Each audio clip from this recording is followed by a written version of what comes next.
poker's legendary champions, next generation stars, and tireless ambassadors of the game, sharing their wisdom and guiding your journey to high achievement on the green felt. This is Chasing Poker Greatness with your host, Brad Wilson.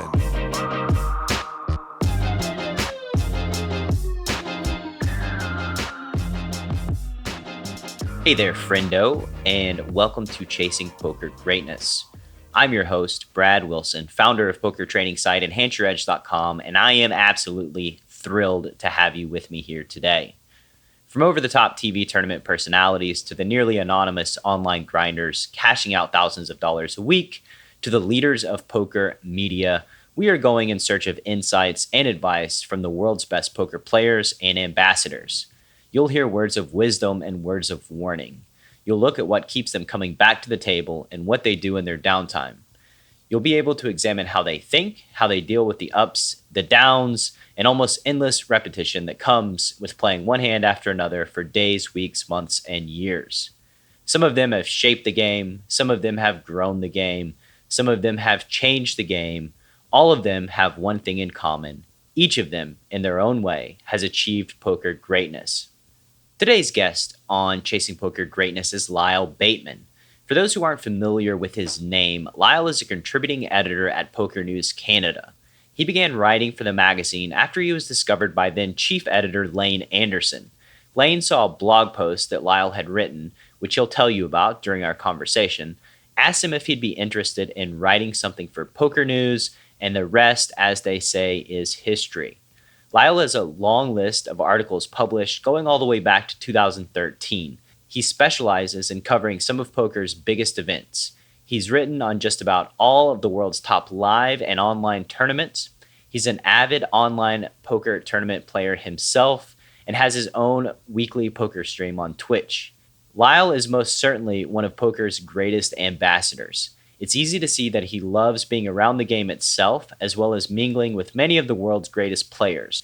As we talk today, Lyle will share stories about what got him into poker in the first place, why he actually sold his first big tournament ticket that he ever won, and the strange way his life has gone from working in insufferable heat in Africa to working in insufferable cold in Canada.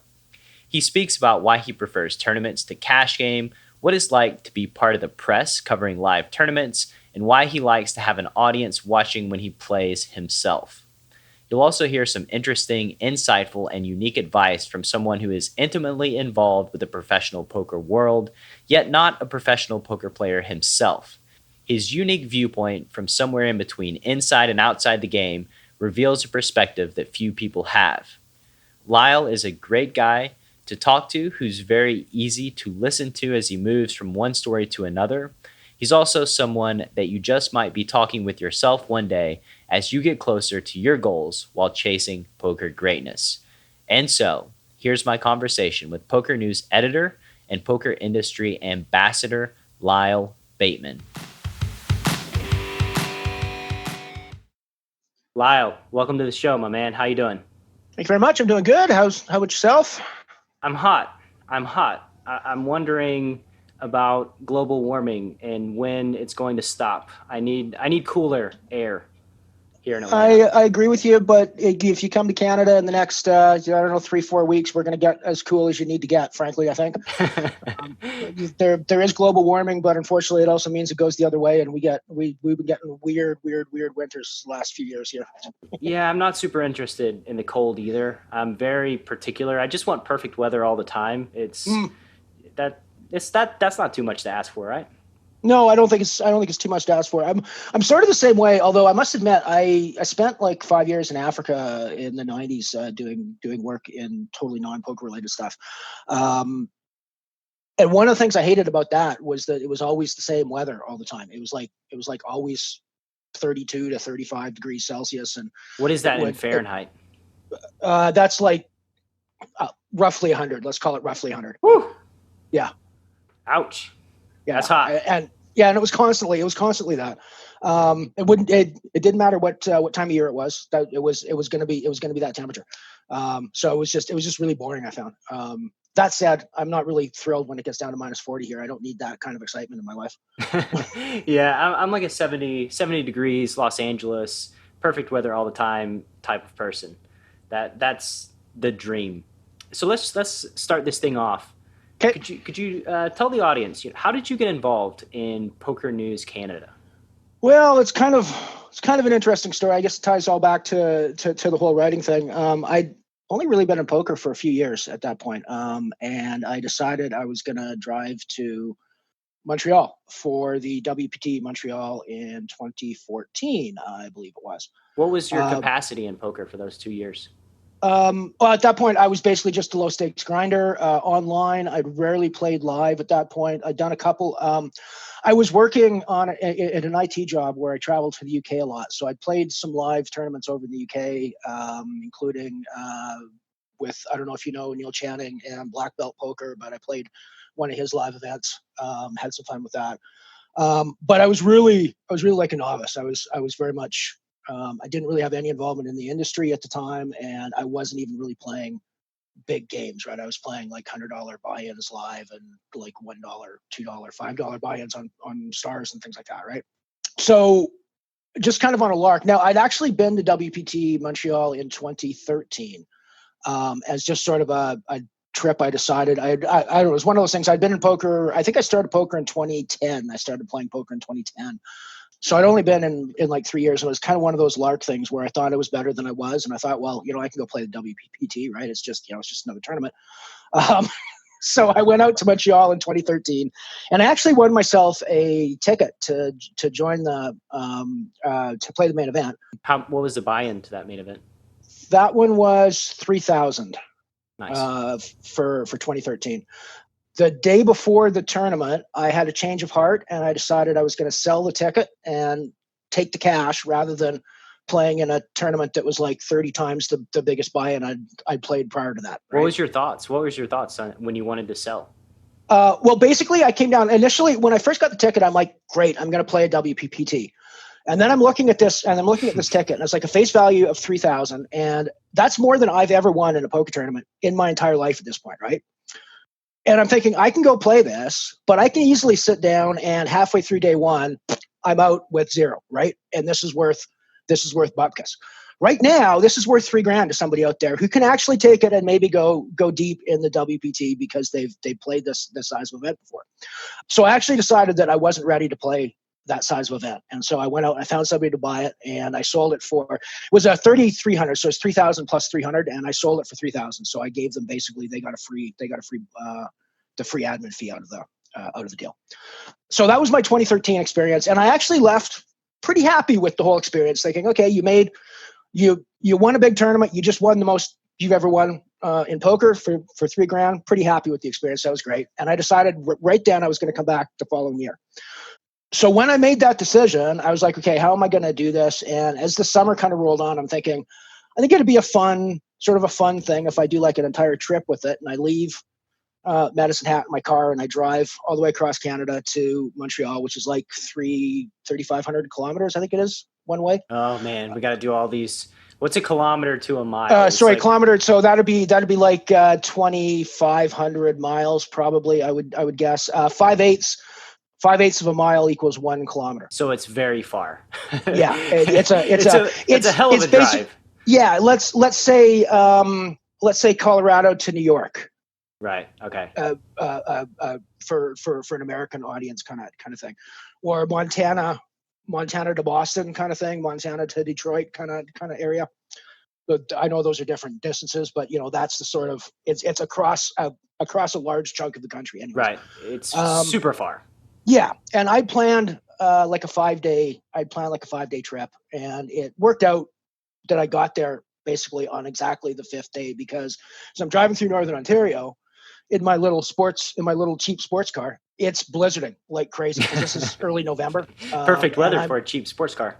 Yeah, exactly. So I'm like barely making 30, 40 miles an hour down these back highways in Northern Ontario, trying to get through.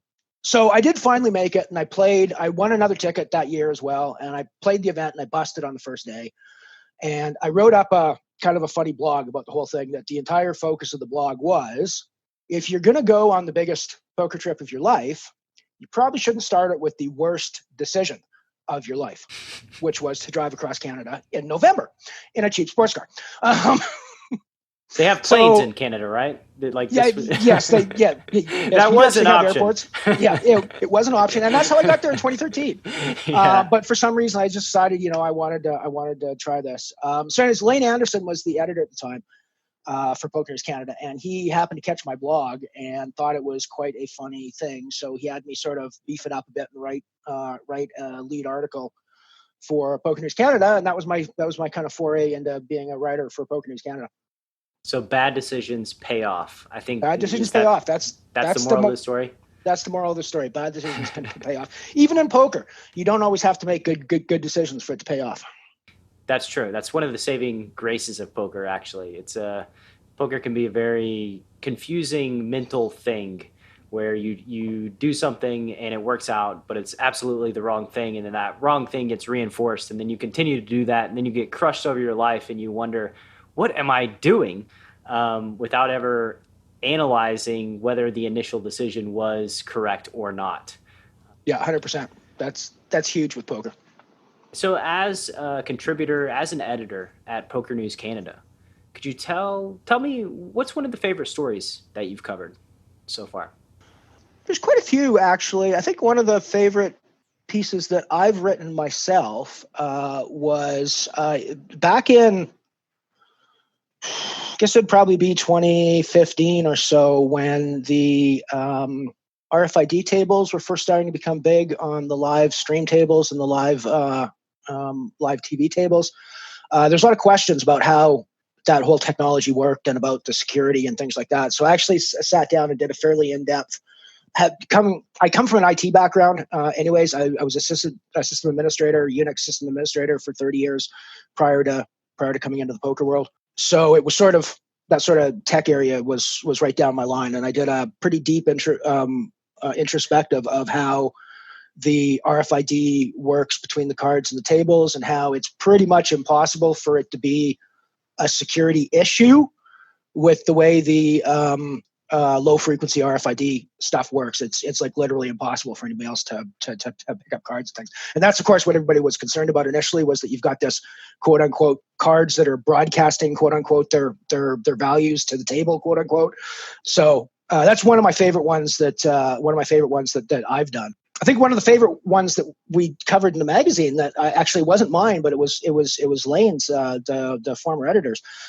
He did one of the funniest pieces I've ever read on the GTO application of throwing things on the 888 online client. You can like throw the cake and things like that. And he had this like dead straight-faced serious article about when is the good time to throw the cake and when's the good time to throw the and what does it mean when somebody drops all the chips on you? What does it mean when they throw the trophy at you? All this, it was hilarious, really well done.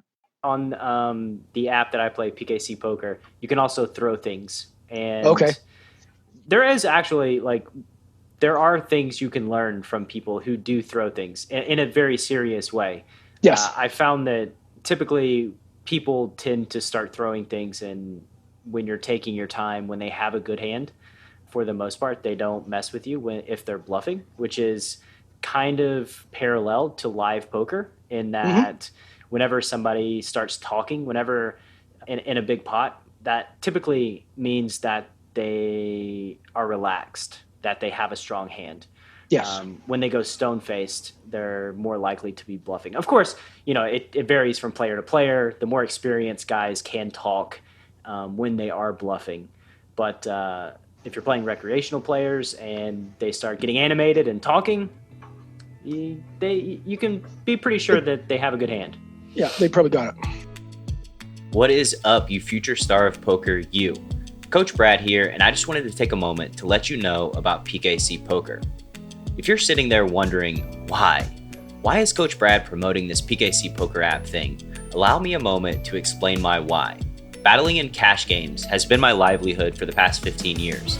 It's how I survive and put food on the table, which makes it imperative that I either test out or seek qualified opinions on all of the poker platforms on the market.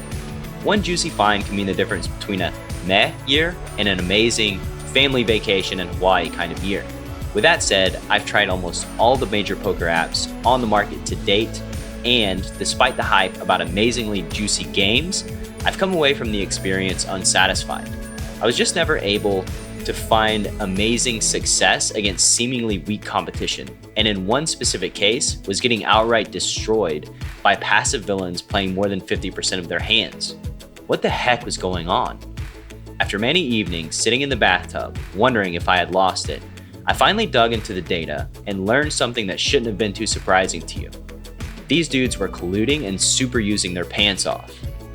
So I swore off those free money, decentralized devil apps and decided to go back to my more familiar streets of ignition. It was then that I was contacted by a good friend of mine who turned out to be the vice president of worldwide operations at PKC. Him and I had a long, in-depth conversation about security, the ecosystem, and the future direction of PKC, and he managed to convince me to give it a shot. That shot turned into an incredible 6 months with an hourly rate that's about 5 times what it would have been playing on any other US platform. As it turns out, I didn't forget how to play. I just needed a level playing field to return to my crushing ways. I have no doubt that you, my community, my audience, is going to play poker somewhere, and I want to be damn sure that you don't go through the pain and frustration I felt by messing around with any poker app besides PKC. This is why promoting PKC is a no-brainer. I love my community, and I want to put you in the best position to succeed at this game that we both love so much. So if you'd like to join me in the streets of PKC, simply head to enhanceyouredge.com/PKC and get your invite code to play. You must have an invite code, and you must be 21 years of age or older. One more time, that's enhanceyouredge.com/PKC.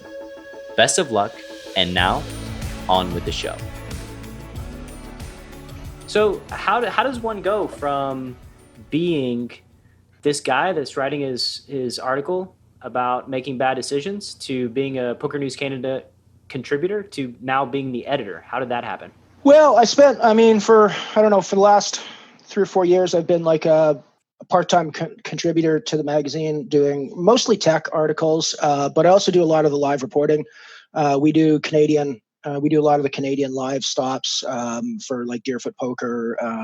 We were just in Winnipeg for the Play Now Poker Championships in early September that we covered.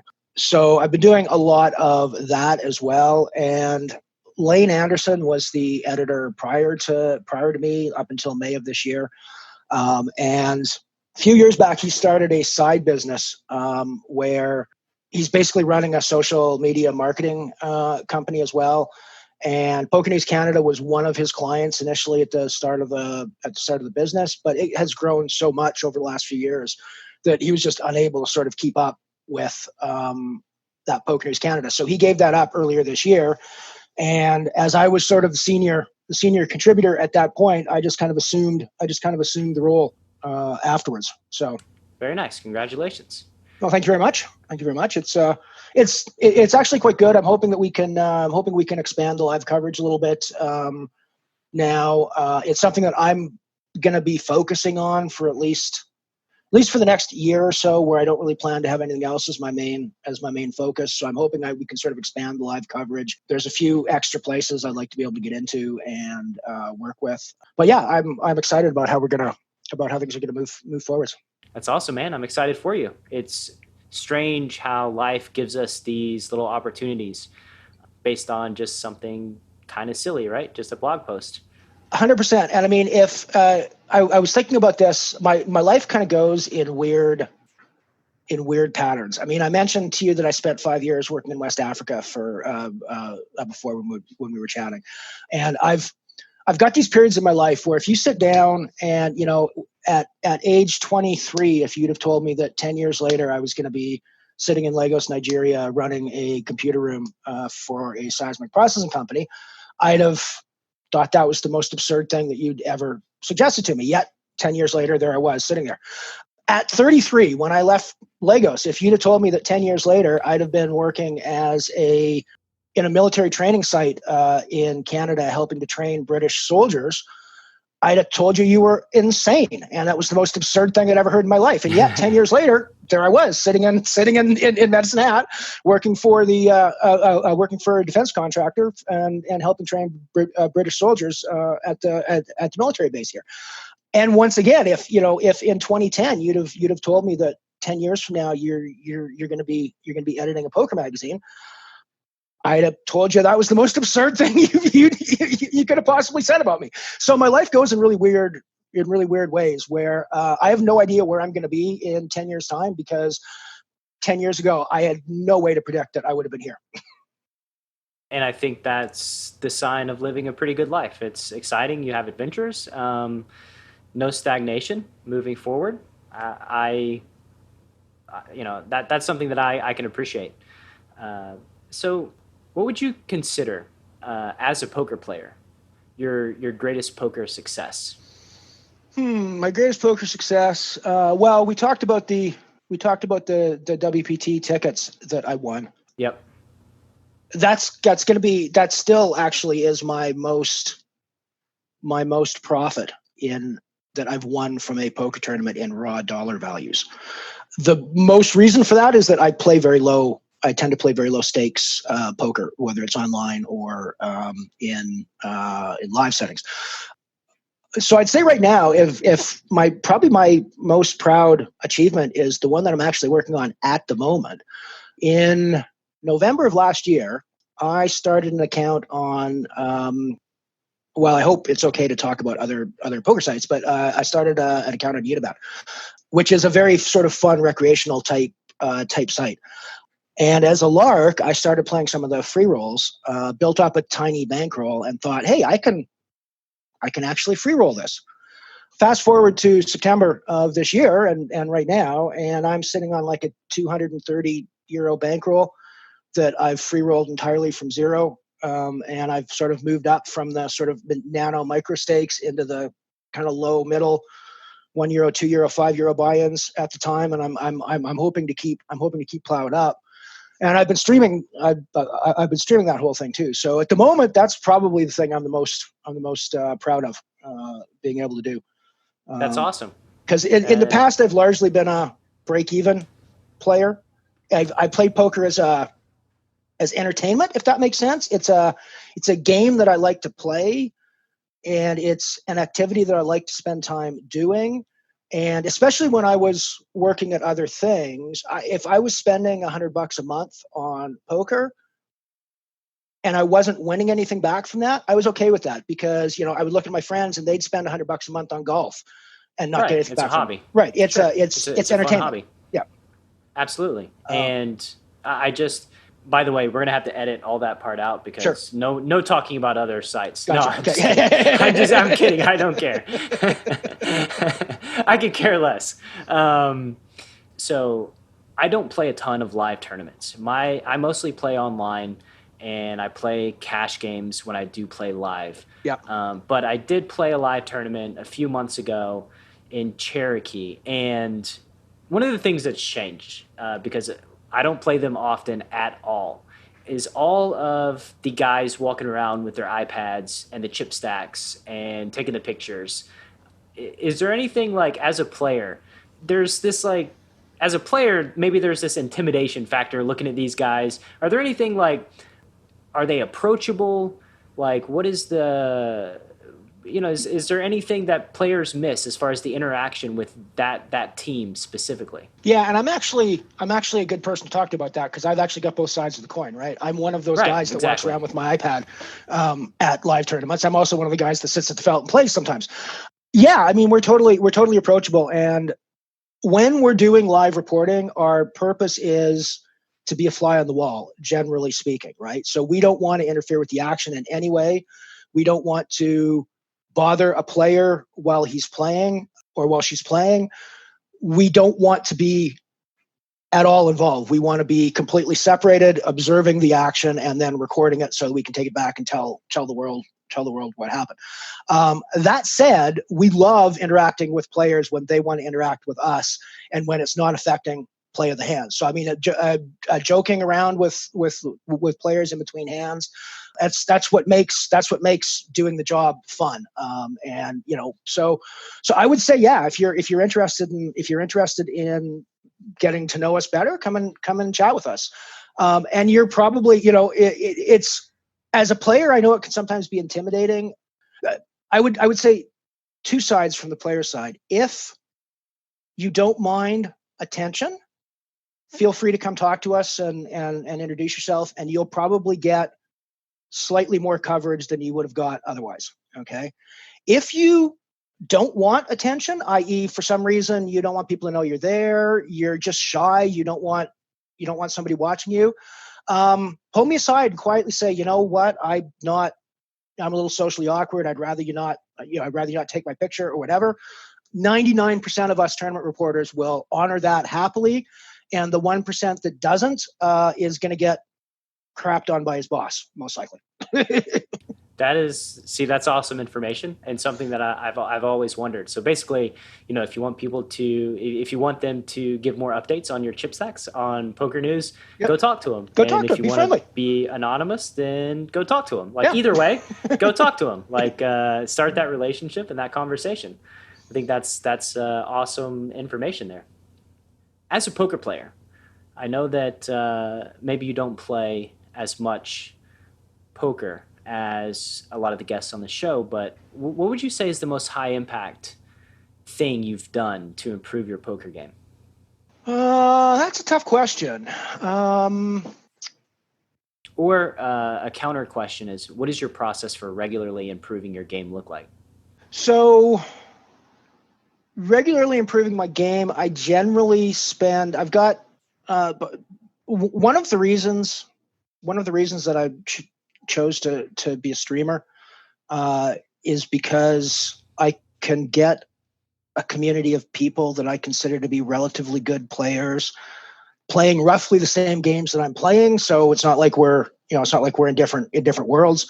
And we can talk out hands together to sort of figure out after the fact, was that the right move? Was that the wrong move? What's the situational factors here to maybe make it a good move here, but not a good move in other spots? Those sorts of things.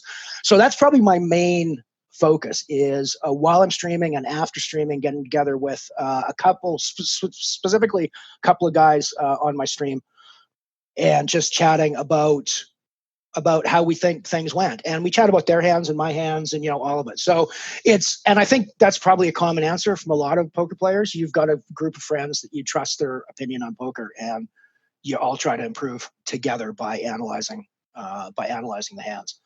I would say it's a common way. It's how, I grew as a poker player in my early days, finding a community, finding that tribe that loves poker as much as you, that can just talk about poker for 12 hours straight and never get sick of it and loves the strategy aspect. Those kind of people are gold as long as they are actively improving and they're not just talking about poker, and they have a good thought processes. Because on the flip side, you get somebody in there that has bad thought processes and is not actively improving. The information, the feedback that they give is not going to be that valuable, and it can actually hurt you more than it helps. Yeah, no, I can totally buy that. I've actually been a part of what I've been sort of cultivating a couple of relationships as well with some of the streamers and ambassadors with Unibet since I've been playing there so much. And I've been getting a ton of sort of assistance from guys like Ian Simpson and Dario Kearney, which I'm just totally grateful for, because I sort of feel like I'm in a spot where guys like that shouldn't even really want to talk to me about poker. Because on. No. Well, so here it goes. So here's the other side of the coin, right? I'm a poker coach, and I have my community, and I talk to people about cards all the time, and I'm a cash game player, and I've been that for the last 15 years. It's my sole source of income. It's what I do. And from a poker perspective, poker can be solitary, and from a cash game player's perspective, what's my goal? What's my goal in life as a cash game player? It is to take other people's money, period, right? Yeah. It's cutthroat, it's ruthless, and as a human being, I'm not super cutthroat and ruthless, like outside of the poker table. So Right. that predatory element has worn on me, and I found that I get such fulfillment giving back and talking to people, no matter what stakes they're playing. When they ask me questions, I want to answer. I want to help them. I see a younger version of myself trying to come up into the poker world. So I'm grateful for giving my time back to those people. So look at it that way. That those people talking to you, that's their fulfillment, and that's their blessing that they're giving to you. And I think it's a win-win for everybody involved. 100%, and I agree with it. And I'm just super grateful that guys like that have been taking an interest in what I'm doing. So, yeah, I would say that the poker world in general is way more generous than it gets credit for. I agree 100% with that. I know I know some of the charity stuff that goes on behind the scenes that nobody ever really talks about. But there's like huge amounts of money that just get one out of the poker world and then just get handed over to charity in various ways, right? Massive amounts of money. What would you say is your biggest failure in your poker career? What's a time where maybe you hit rock bottom or you felt miserable? Let's get in the misery business for a minute. Okay. I burned myself out probably 2015, 2016 timeframe. I started doing a stream called Anything But Hold'em, where I was doing mixed game streamings. Basically, everybody else was doing Hold'em, right? There was a whole bunch of people. It was Jason Somerville, Jamie Staples, all those guys were doing tons of Hold'em streams at the time, and I thought, well, nobody's really doing anything else, so I was doing studs and Raz and Badoogie and all sorts of fun stuff like that. And I was having a great time with it. And I did 2 seasons of stuff, probably 60 or 70 episodes over those 2 seasons. And I just burnt myself out like crazy doing it. What did you feel? What were your thoughts? Well, in part, it was because I was doing it while I was also working full time at the military base doing that training. So I'd basically come home for a full shift and I'd sit down and I'd do 5 or 6 hours or 7 hours of streaming. And I'd turn the stream off. I'd go to bed. I'd wake up. I'd do the whole thing. I'd do the whole thing again. And at a certain point, I just got to it where I just couldn't look at the poker table again. I just couldn't look at the stream. I couldn't look at the poker table, and I just kind of walked away from it. And I sort of feel bad about the fact that I sort of walked away from it because it was actually developing something that I quite enjoyed. But I was just at a point where I was super exhausted in my real world, and I couldn't keep up both things that I was doing and make both of them worthwhile. So one of them had to give, and it was the stream that ended up giving. But I do regret stopping that and not coming back to streaming for like 3 or 4 years. And I think that's very natural, normal feelings. I experience that myself now that I'm fully invested into growing Enhance Your Edge, and I have my team, and I'm doing these podcast episodes, and I'm creating 3 pieces of content on Instagram and YouTube videos and a stream 3 days a week, and managing 10 people and writing articles, and have all these other projects that I'm also juggling, ad creation, and just all these things that when a few months ago, before I started being fully involved in all this, I wake up in the morning, my whole day is planned around playing cards. I play my 5 hours. I go to the gym, I meditate, I take care of myself, all these things. And now the thought of playing 5 hours a day is it's not a good thought. Yeah. It's not something that I look forward to or have tons of motivation to do. And, the reality is, in a poker sense, this is the reality. Poker is very mentally exhausting. It's very mentally draining. It requires a great commitment. You have to take care of yourself mentally and physically. And if you're doing it at the end of a long day, if you're doing it when you're tired, it's going to wear you down. You'll get burnt out. I think that's just a normal emotional response because of how mentally taxing the game is. Yeah. No, I agree with that 100%. And I would add to that streaming poker is about twice as mentally challenging as just playing, absolutely as just playing poker. People don't realize how tough it is to actually be a streamer and play at the same time. Talking is exhausting. Poker is a game of data collection, analysis, adjustments. And when I play my 4 tables and I go for about 2.5 hours, fully involved, and then I take a break. I go to the gym, I do something, then I come back and finish it.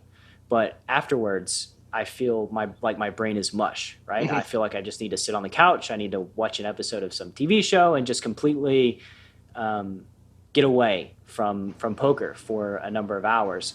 And when you're streaming, not only are you doing all that, you're also interacting with the audience. You're verbalizing your thought processes. You're typing. It's just an added layer of things that you have to do on top of all the other things. So yeah, when I'm streaming, I mean, it's tough. It's doubly tough than just playing cards. Yeah. Yeah, no, 100%, 100%. And I think that's part of what burnt me out before. And I'm trying to mitigate that this time by being a little bit more cautious about how long I'm on. And also the fact that I'm sort of doing it as my main, I mean, granted, I'm working the job as PokerNews Canada editor as well, but it's all poker related. So it's pretty easy to kind of all fit it in without one side stressing the other side, if that makes sense. Sure. Much easier than it was back in the day when I was working on the military base. So I believe that, sir. I believe that 100%. What's some common poker advice you hear given that you completely disagree with? So one of the things, I'm pretty much exclusively a tournament player. I dabble a tiny bit in cash, but I'm almost entirely a tournament player. And I think one of the things that I find, at least at the levels that I play, is that the current poker theory tends to be too willing to get their chips in the middle in a tournament sense. The reason I say that is because in a tournament sense, and of course, let's clarify that I'm talking about tournaments in the purest sense, i.e., a freeze out event where you're one and done, basically. So not a reentry. Yeah, not a reentry. You can't rebuy. You can't restack your chips. You've got your chips, and that's what you've got. The last chip in your stack is super valuable, and it's super valuable from the moment you sit down at that table, in my mind. And I tend to think that people are too willing in tournament situations to put that last chip on the line. I will counter that, however, by also saying that I fully admit that I'm probably far too cautious about putting that last chip in the middle. So it goes both ways.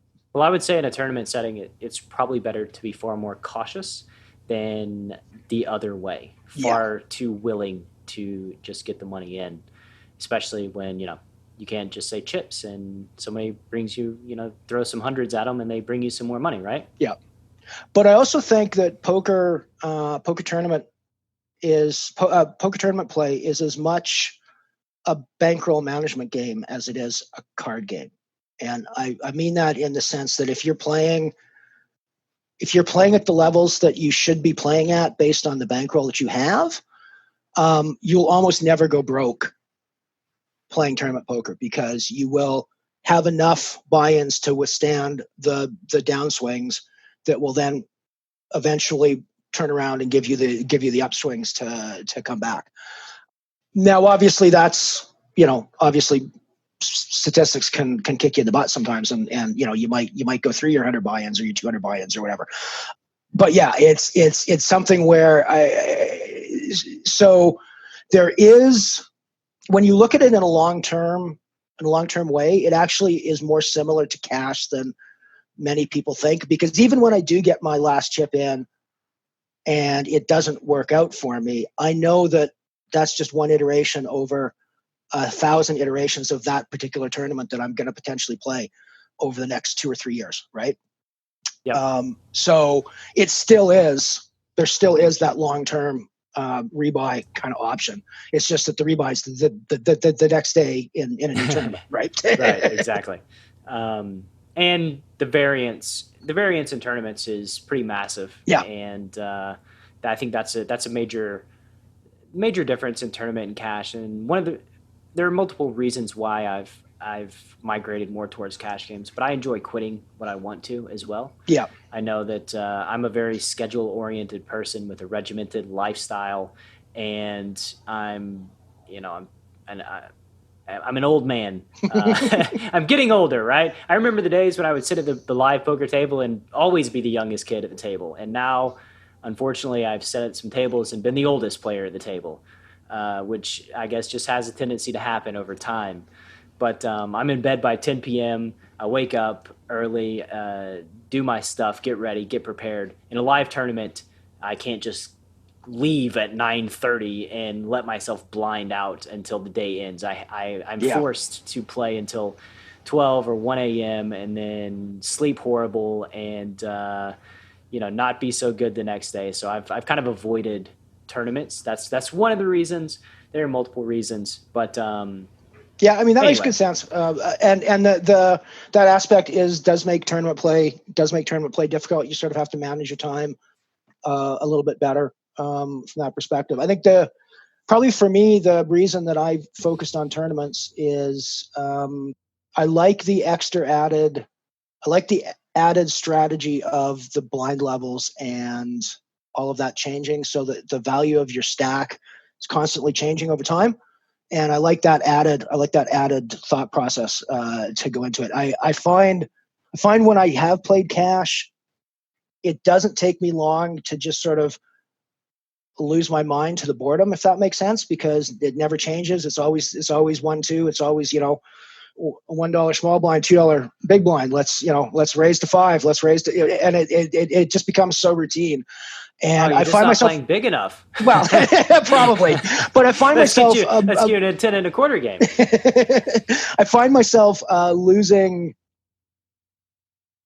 I find myself making robotic plays that are not necessarily the best play at the time, simply because I've just sort of gotten into the rhythm of the game. Whereas in a tournament setting, I'm constantly having to kind of reassess where my stack is at, where I'm at, because it's always changing. Right, it's a continual evolving problem versus or puzzle that you need to solve. One of the reasons cash game. It's one of the reasons why I love the mixed games so much. Like the high-low split pot games were the ones that I love the most. Stud 8, 08 games like that. It's because there's so much going on in the hands to keep your brain active. Yeah. I feel that, and I haven't varied. I've played some PLO. I haven't varied my game selection over time as much as I probably should have, but I always enjoy playing PLO. I enjoy playing the other games because it's new. It's something, it's different, it's fresh, it's new. Yeah. So should invest more time playing those mixed games, even just for fun, not as like an ultra competitive thing. Don't have to play ultra high stakes. If you could, imagine there's a player out there who's 24, 25 years old, who's excited about poker, wants to give it a shot. What's some wisdom that you could give them in a sit-down conversation?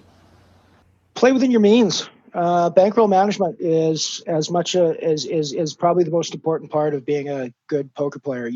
There's so many stories of players that are amazing players and just end up broke because they can't manage their money.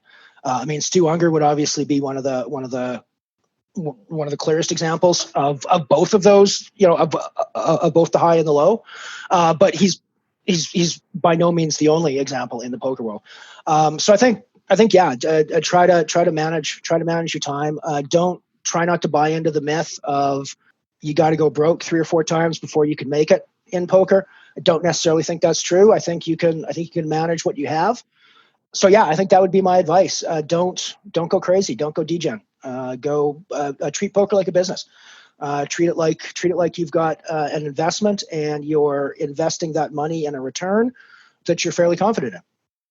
And even furthering your education as well. Don't be afraid to invest in yourself. 100%. As far as learning and growing. I think that's something that people don't do enough of. They don't invest into themselves and their own knowledge and their own growth. Because look, the thing is, you're trying to make it as a poker pro. There are people that have blazed the path, that have a model that they can show you that can help you out on your journey and save you lots of time and energy and frustration. So don't shy away from that, because those lessons, that wisdom is very valuable. Even the relationships you get with those guys is extremely valuable. So as it relates to poker reading materials, if you could gift these up and coming poker players who are searching for greatness a book, what book would you choose and why? So one of the first books I read in poker was Doyle Brunson and the Super System. Although I think it was actually technically Super System 2.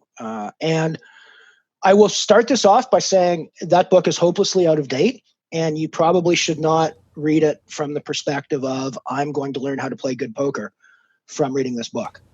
I would still recommend it as one of the first books somebody reads as a poker player, because it does give you a very general idea of how to play good poker. None of the specifics work anymore because the game has moved well beyond where Super System was. But when he talks about hand selection, don't listen to his specific advice about hand selection. Listen to his general advice about hand selection.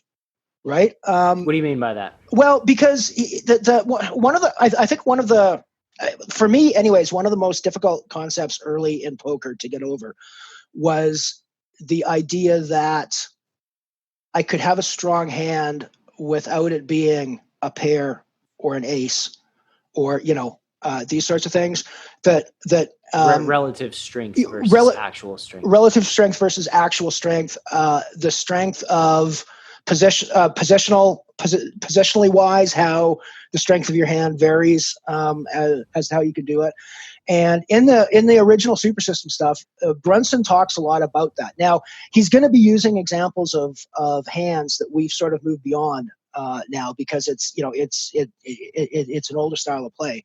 But the way he talks about thinking about things like suited connectors and gap hands and suited hands and things like that are, I think, very valuable for a brand new player to get. And the way he explained it, for me anyways, was very easy to understand. So I actually recommend that as an early book. I've lately been getting a lot of help out of a very recent one, actually, Darryl Kearney's Poker Satellite Strategy, which is for satellite stuff. I think he's currently one of the game's experts on ICM and those sorts of really tight spots. He's one of the game's best short stack players as well at the moment, both of which are key aspects of satellite play. So I think he's actually one of the best people in the world right now to write that book, and it's an excellent book. So awesome. That'll be in the show notes for those of you all listening that want to check out these books. Both books will be in the show notes on the show page. That also gives you a nice old school, new school. Old school, new school. As well. I started out reading Super System as well, and I tell everybody, I'm not a massive fan of hand charts. I'm not a massive fan of pre-flop starting hands set in stone, because situations always change. There's different archetypes at the table that affect those ranges. They're a baseline strategy that you should always be willing to deviate from based on the available information that you have. So I'm kind of anti-hand charts, but I do see the utility in them, especially for folks that are just starting to play. But don't treat them as like the gospel, right?